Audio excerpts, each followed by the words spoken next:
Hey everybody, it's Amanda Stanley here from Lion's Tooth Wellness, and I just wanted to do another quick little video on some questions that I've been getting they kind of go hand in hand. One is on vaccinations, one is on radiation, and one is on like chemical sensitivity and chemical like detox from the body. So they all kind of go hand in hand. So there's a lot of parents out there that are pro-vaccination. They want to vaccinate themselves and their kids, but they want to be able to sort of slough off and cleanse themselves of the additives that are often composed in the vaccination as well, or other components rather than just the virus or the blend of viruses that they're offering you for immune support. So, what can we do? Same thing with radiation, whether it is from a power plant or power lines you're close to, or maybe you actually, maybe your work, or maybe you were somewhere where there's a lot of radioactive activity, and you just feel you need extra protection around that area. And then finally, chemical sensitivity and chemical sort of overload. A lot of jobs, a lot of workplaces, even like artists who work with the heavy metal paints, and people who maybe work with industrial cleaners and things like that.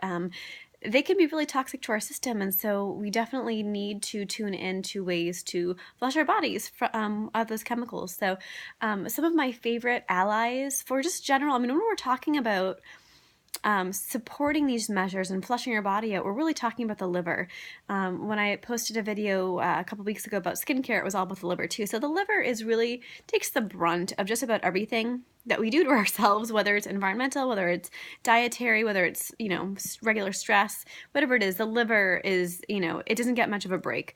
So it's super important to support and nourish the liver as best we can. And so that is what I'm going to offer you again today, are some of my favorites that are really indicative of liver support, but also flushing the body of those heavier elements that we want to rid our bodies of. So we've got seaweed. Seaweed is by far the best specifically for radiation.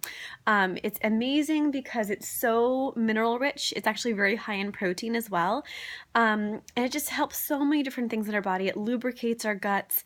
It helps to draw out impurities of all kinds. It helps to increase movement in our bowels.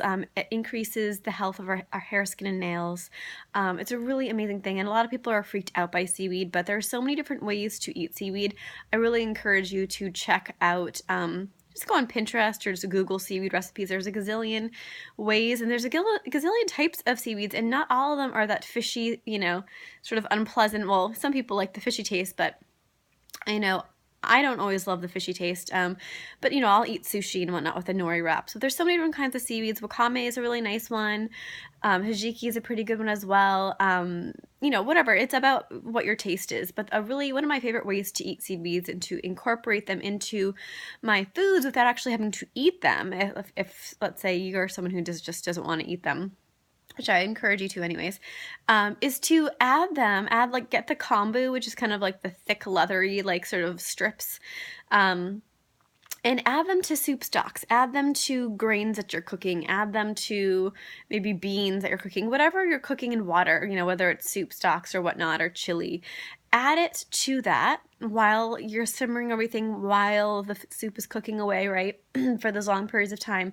And you'll be able to leach out all the goodness, or a large part of the goodness, at least the mineral part of the seaweed, into the soup stock. And then you can just pull out the chunks of seaweed and discard them. You don't even have to eat them. You can remove them from whatever you're cooking them with. And that's a really great way to get the seaweed goodness into you without eating it, although we aren't getting the protein factor that way. But I also love something called sea snacks. Sea snacks are delicious.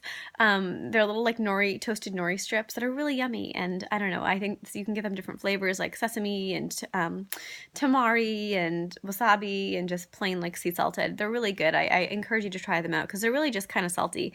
But seaweeds are huge. You can also take tub soaks with seaweed. If you don't want to eat them, it's another option. You throw a few handfuls of seaweed into your tub and you just soak in it. And that's another great way to absorb the goodness of that plant. Don't forget that our whole body, right, we're covered in pores, and pores can absorb and excrete.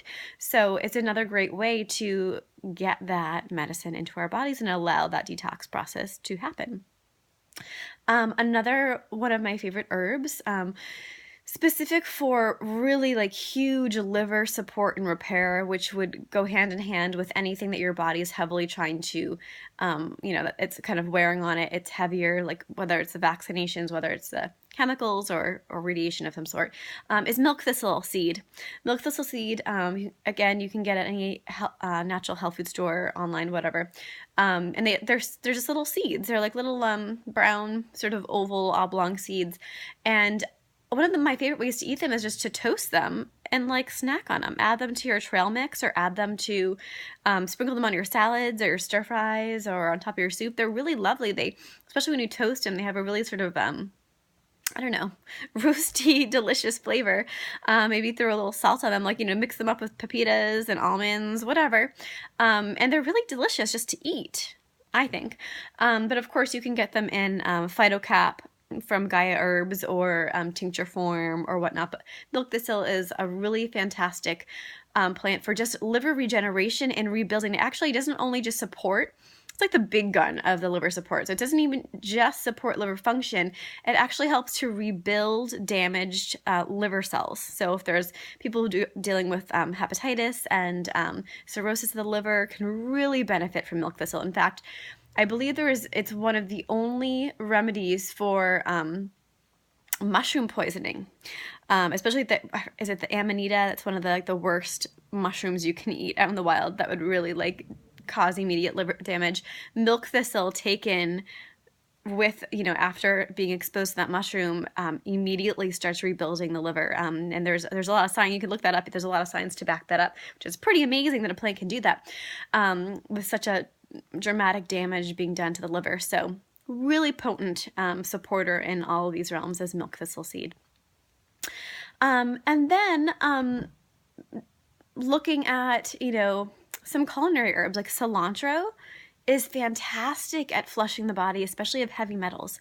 Really great. I know cilantro is like a love-hate thing with some people, but one of my favorite ways, I used to hate cilantro, and then I was kind of forced to eat it when I was abroad in India, and then I was like, okay, I guess I have to deal with cilantro. So now I do enjoy it for the most part. And one of my favorite ways to include it is to put it into pesto. So you could still use your basil, and, I like to put dandelion leaves and, lots of different herbs in there, but cilantro in there, it's a powerful flavor, but you can kind of offset it because basil is pretty powerful as well. So it's a neat way to sneak it in there if you don't love the taste of cilantro, but otherwise just add it to soups and salads and just eat it up. It's so, so wonderful as far as flushing that body, again, of specifically the heavy metals. And again, if you can't do any of these, tub soaks work for all of these herbs, not necessarily the milk thistle seed. That would be a tricky one to absorb through your pores through the seed. You could try it. I don't know of anyone who has tried that, but hey, there's a first for everything. And then in general, just green foods, right? The leafy greens, dark leafy greens. Cooked is best, especially this time of year. Salads are good in the summertime, but I'm talking about like, dandelion greens and kale and chard and spinach. Cook them up, put them in casseroles, put them in stir fries. However you want to cook them, make them into chips, kale chips, spinach chips, and just gobble them up, because any dark green, first of all, is so rich in protein and iron and minerals, but it's all about loving the liver. And so when we're talking about all these issues about cleansing, detoxing, purifying our body of these heavier agents, it's all about the liver. We want to support the liver always. And no matter who you are, how healthy you are, what you're dealing with at all, you always need liver support. Everybody does. It's just one of those things. The liver's overworked no matter what. So we can always be giving the liver an extra added boost. So for those of you who asked me the questions about vaccine support, heavy metal support, radiation support, I hope this gives you some simple but very helpful tools to kind of start integrating into your daily life. So thanks for the question, guys. I love answering your questions. So videos are a fun way for me to just kind of chat with you and connect with you firsthand versus just blogging about it. So that's what I offer you. Let me know if you have questions related to this or otherwise. I'm always here to answer them. All right, have an awesome afternoon. See ya.